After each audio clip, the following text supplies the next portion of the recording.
Hello दोस्त, नमस्कार। कैसे हैं आप लोग? बहुत उम्मीद करते हैं बहुत अच्छे होंगे।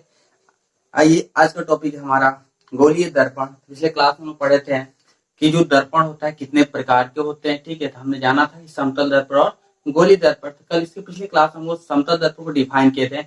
अब इस समय हम लोग करेंगे आज के जो हमारा टॉपिक है यानी गोलीय दर्पण, हम इसको डिफाइन करने वाले हैं। तो चलिए हम सीखते हैं गोलीय दर्पण किसे कहते हैं।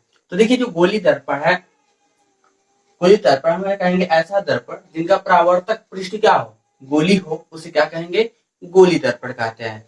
ध्यान दीजिएगा, गोली दर्पण की परिभाषा यानी ऐसा दर्पण जिसका गोली कैसा हो, मतलब ऐसा दर्पण जिसका परावर्तक पृष्ठ क्या हो, गोली हो, गोली, उसे क्या कहते हैं? गोली दर्पण कहते हैं। या आप ऐसे ही बोल सकते हो कि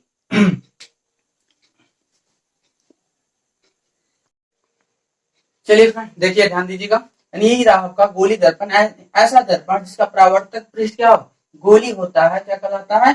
गोली दर्पण कहलाता है। या आप ऐसे भी बोल सकते हैं कि जो आपका गोली दर्पण है एक कांच का खोखला गोला के समान होता है। अगर इसको हम कट कर दे तो कितने भाग हो गए? दो भाग हो गए। इसी आधार पर एक अगर बात करते इंटरनल, यानी ये अंदर वाला क्या हो गया?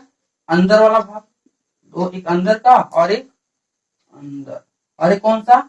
बाहर का। इसी के आधार पर दो पार्ट होते हैं इसके, इसे एक्सटर्नल पार्ट बोलते हैं और एक का इंटरनल पार्ट बोलते हैं। यानी जब हम इसे कांच के खोखला बुलाते हैं, जब इसका हम कट कर देते हैं और कट करने के बाद किसी एक तरफ क्या कर दे, काले कलई कर दे। यानी कलई किसके किसके आपको बता रखे हैं हम लोग, बताए हैं आपको। कलई जो होगा आपको पॉलिश, यानी पॉलिश कर दें, पॉलिश, कलई या पॉलिश। ठीक है, तो एक जैसे आपको किसका, चांदी का, चांदी, पारा या लाल ऑक्साइड। आप देखे होगा घर में जो शीशा यूज करते हैं उसके पीछे तो एक लेप लगा होता है।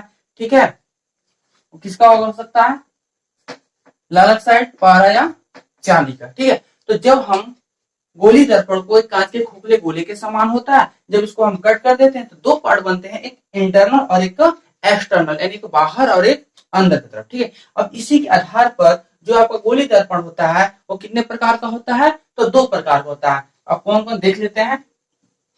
अब ध्यान दीजिएगा, ये जो गोली दर्पण है दो प्रकार की, एक आपका होता है अवतल दर्पण, पहला होता है इसमें अवतल दर्पण,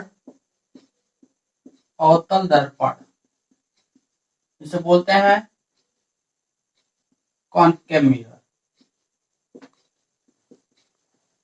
कॉनकेव मिरर। दूसरा आपका होता है उत्तल दर्पण, उत्तल दर्पण, उत्तल दर्पण जिसे बोलते हैं कॉन्वेक्स, कॉन्वेक्स मिरर। ध्यान दीजिएगा, एक कॉनकेव मिरर, दूसरा आपका कॉन्वेक्स मिरर। ध्यान दीजिएगा, वो है कॉनकेव मिरर, दूसरा आपका होता है कॉन्वेक्स मिरर। हम इसमें से पहले डिफाइन करेंगे कौन सा? अवतल दर्पण को। तो ध्यान दीजिएगा, हम पहले डिफाइन कर रहे हैं किस दर्पण को? तो अवतल दर्पण को। अवतल दर्पण क्या होता है इसके बारे में जाना जाए। देखिए, अब अवतल दर्पण, अगर हम, ये अवतल दर्पण है, देखिए इसका जो पृष्ठ हो कैसा हो गया, देखिए गोली हो गया, नाम दे देते हैं M1 और ये रहा आपका M2। ध्यान दीजिएगा, M1 व M2। अगर हम बात करें M1 और M2 को, अगर इसके बाहर तरफ हमने क्या कर दिया, कलई कर दिया, क्या कर दिया जाए? कलई। देखिए, ये हमने बाहर तरफ क्या कर दिया, पॉलिश कर दिया, हमने क्या किया, पॉलिश, पॉलिश या कलई।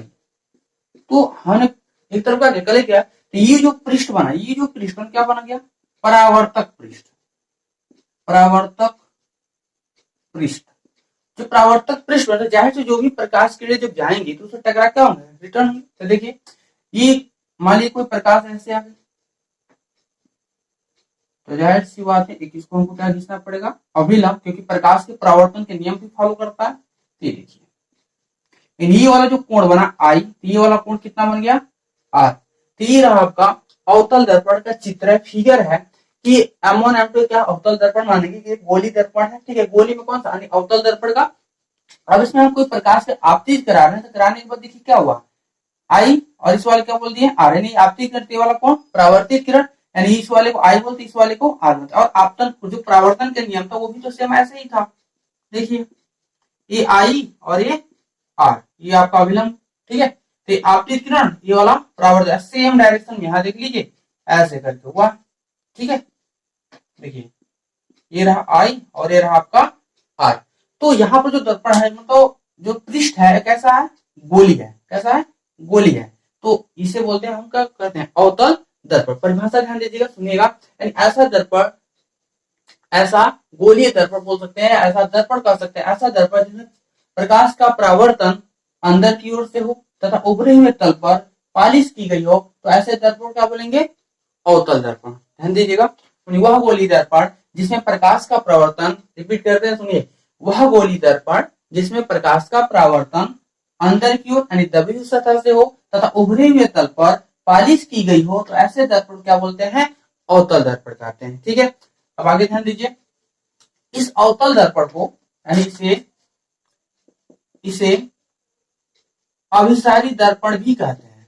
अभिसारी दर्पण यानी अवतल दर्पण को हम एक और नाम से जानते हैं जिसे अभिसारी दर्पण के नाम से जानते हैं। अब हम अभिसारी दर्पण ही क्यों कहते हैं, क्योंकि जो अभिसारी दर्पण इसलिए बोला जाता है कि अनंत से आने वाली प्रकाश की किरणों को ये ज्यादा से ज्यादा मात्रा में क्या करता है, कलेक्ट करता है। जैसे कॉनकेव मतलब होता है गुफा, गुफा केव का मतलब क्या होता है, गुफा। तो जो क्या है, प्रकाश की ज्यादा ज्यादा मात्रा में क्या होती है, गुफा के अंदर जाती है। ठीक है, इसे हम क्या बोलते हैं, अभिसारी दर्पण। ठीक है, सीधे सीधे कर सकते हैं। अभिसारी दर्पण पूछा है क्या होता है अभिसारी दर्पण, क्या अवतल दर्पण का नाम क्या, अवतल दर्पण एक और नाम जानते हैं अभिसारी दर्पण के नाम से। और अभिसारी दर्पण जो होता है इसे क्यों बोला जाता है अभिसारी, क्योंकि ये प्रकाश किरणों को ज्यादा से ज्यादा मात्रा में क्या करता है, कलेक्ट करता है, इकट्ठा करता है। ठीक है, इसलिए हम क्या बोल देते हैं इसे, अभिसारी दर्पण। अब बात करते हैं इसका उपयोग का। उपयोग, ध्यान दीजिएगा, उपयोग। तो उपयोग में क्या क्या, इसका उपयोग हम कहाँ करते हैं, इसके बारे में जाने के। तो देखिए इसका जो उपयोग की बात करें तो देखिए आपने देखा होगा जो डॉक्टर होते हैं आंख कान नाक इत्यादि को जांच करने के लिए हम छोटे अवतल दर्पण का यूज करते हैं। ठीक है, दूसरी बात करें, दूसरा स्टार की बात करें, अब देखो सर्च लाइट हो गए, ठीक है, इसमें भी किसका यूज करते हैं, तो अवतल दर्पण का यूज करते हैं। ठीक है, फिर आप देखो जो सैलून होता है, ठीक है, सैलून हो गया, उसमें भी किसका यूज किया जाता है, तो अवतल दर्पण यूज किया जाता है। ब्यूटी पार्लर भी होगा, इसमें किसका भी, तो भी आपका अवतल दर्पण ही लगे होते हैं। ठीक है, चलिए फ्रेंड ध्यान दीजिएगा, हम लोग बात कर रहे थे उपयोग के बारे में बात कर रहे थे। तो देखिए जो वाहनों के अगला मतलब उपयोग है हमारा कि जो वाहनों की जो अग्रदीप है, ठीक, उसमें कौन सा दर्पण यूज होता है, तो अवतल दर्पण यूज होता है। ठीक है, अब हम जानते हैं अग्रदीप होता है, अवतल दर्पण यूज करके ज्यादा से ज्यादा मात्रा में प्रकाश की किरणों को क्या करता है, कलेक्ट करता है। जब ज्यादा से ज्यादा मात्रा में प्रकाश किरणों को कलेक्ट करे तो जाहिर सी बात है उस प्रकाश की आइडेंटिसिटी क्या हो जाएगी, बढ़ जाएगी, तीव्रता क्या हो जाती है, बढ़ जाती है। जैसे हम रोड पे जब चलते हैं तो आसानी से हमें क्या होती है, स्पष्ट रूप से कोई वस्तु दिखाई देती है। जैसे आप गाड़ी देखते हो स्पीड से हम क्या करते हैं, चला सकते हैं। अगर वहीं पर क्या होता है कि प्रकाश किरणों का अगर फैलाव करता है तो हम गाड़ी को स्पीड नहीं चला सकते। ठीक है, दुर्घटना होने के चांस ही बहुत ही ज्यादा होता है। ठीक है, तो एक प्रकाश वाला जो अवतल दर्पण होता है जो वाहनों के अग्रदीप में लगाए जाते हैं, जाहिर सी बात है प्रकाश किरणों को ज्यादा ज्यादा मात्रा में कलेक्ट करता है। कोई भी चीज जब ज्यादा मात्रा में कलेक्ट हो तो उसकी आइडेंटिसिटी अगर छोड़ा जाएगा तो आइडेंटिसिटी क्या हो जाएगी, तीव्र हो जाती है। ठीक है, ये रहा इसका उपयोग। अगला बात करते हैं हम लोग उत्तल दर्पण का। आगे बात किया जाए उत्तल दर्पण, उत्तल दर्पण, उत्तल दर्पण। ठीक है, अब उत्तल दर्पण क्या होता है, सेम यहां ध्यान दीजिए, इसका जो फिगर होगा ऐसा होगा M1 M2, कलेक्ट किधर से करेंगे, तो अंदर तरफ से। उभरे हुए तल पर क्या होगा, तो प्रकाश का परावर्तन देखिए हो गया। ये रहा आपका आपतित किरण, आपतित किरण, और ये रहा आपका परावर्तित किरण, परावर्तित किरण। ध्यान दीजिएगा, तो ये वाला जो कोण क्या है, यानी आई, ये वाला आपका आर, इस वाले आपतन कोण, ये वाला परावर्तन कोण। अब ये जो चीज है इसे हम अभिलंब के नाम से जानते हैं क्योंकि हमने पढ़ा था अभिलंब। अभिलंब या आगे हम बात करेंगे तो इसी वाले पॉइंट को बोलेंगे मुख्य अक्ष के नाम से जानते हैं, मुख्य अक्ष, जो हम अगले क्लास में देखेंगे। तो देखिए परिभाषा की निकला, यानी वह गोली दर्पण जिससे प्रकाश का परावर्तन किधर से, उभरे हुए तल से होता है तथा अंदर की ओर दबी सतह पर क्या की होती है, पालिश की गई होती है। तो ऐसे दर्पण क्या बोलते हैं हम लोग, उत्तल दर्पण कहते हैं। ठीक है, अब ध्यान दीजिए, यानी ये देखो इसे क्या बोलते हैं, इस वाले को उभरा हुआ तल, यही क्या है आपका उभरा हुआ तल, यानी किसका काम कर रहा है, परावर्तक पृष्ठ का काम कर रहा है। ठीक है, उपयोग की बात कर लिया जाए, उपयोग, ठीक है, उपयोग में चौराहे पे जो लगे लैंप होते हैं, कौन सा दर्पण होता है, तो उत्तल दर्पण, क्योंकि उत्तल दर्पण काम के प्रकाशीय किरणों को ज्यादा मात्रा में क्या कर देना, कलेक्ट करना, फैलाव करना। ठीक है, यानी उत्तल दर्पण क्या करता है, प्रकाश किरणों को ज्यादा मात्रा में करता है, फैलाव करता है, इसलिए कौन सा दर्पण यूज करते हैं चौराहे पर, तो उत्तल दर्पण का लैंप लगा होता है। अगला जैसे आप बात करें उपयोग का, तो जो आप देखो जो गाड़ी होती है, जो वाहन होते हैं, चाहे छोटे वाहन हो या बड़े वाहन हो, सबके यानी ड्राइवर के सीट के बगल में एक दर्पण लगा होता है, जो आपको पीछे के दृश्य को देखने के लिए, कौन सा दर्पण होता है, तो उत्तल दर्पण होता है। ठीक है, उत्तल दर्पण होता है, क्यों, इसकी भी जो वस्तु होती है, जितनी बड़ी है तो बड़ी दिखाई देगी, छोटी है तो छोटी, और स्पष्ट रूप से जितनी दूरी पे हो उतनी दूरी पे हमें क्या होती है, दिखाई देती है। लेकिन अगर हम बात करें, अगर हम वहां पर क्या लगा लेते हैं, अगर अवतल दर्पण लगा लेते हैं, तो वहां पर जो वस्तु का प्रतिबिंब, क्योंकि इसमें छोटा प्रतिबिंब बनता है, अवतल दर्पण में बड़ा प्रतिबिंब बनता है, हम आगे सीखेंगे इसको। ठीक है, तो अब बड़ा बनता है अवतल में, उत्तल में कैसा छोटा बनता है। अब बात करें कि अगर हम यहाँ पर उस ड्राइवर सीट जो बगल, हाँ चलिए फ्रेंड ध्यान दीजिएगा, उनके बीच का अंतर की बात कर रहे थे। अगर हम जो ड्राइवर सीट जो बगल में है, ठीक है, जो मिरर है, ठीक है, वो उत्तल दर्पण होता है, अगर उत्तल न लगा हम क्या कर रहे हैं, अवतल लगा लेते हैं, तो जाहिर सी बात है वहां पर अगर कोई वस्तु हमें सीधा दिखाई दे रहा है, तो कैसा दिखाई दे रहा है, सीधा दिखा रहा है, तो यहाँ कैसा दिखाई देगा, यहाँ सीधा, सीधे कैसा दिखाई देगा, तो उल्टा दिखाई देगा। ठीक है, तो अगर हम भी अगर आएंगे ना, तो इसमें अगर आप अवतल लगा रहे तो हम भी उल्टा दिखाई देते। ठीक है, तो अगर कोई बस वस है, बस अगर ये सीधा दिखाई दे रहा, या मान लीजिए हम ड्राइवर और सीट पकड़ा लीजिए इसे चलाने के लिए, तो ये भी कैसा दिखाई दे रहा है, ऐसा सीधा दिखाई दे रहा है।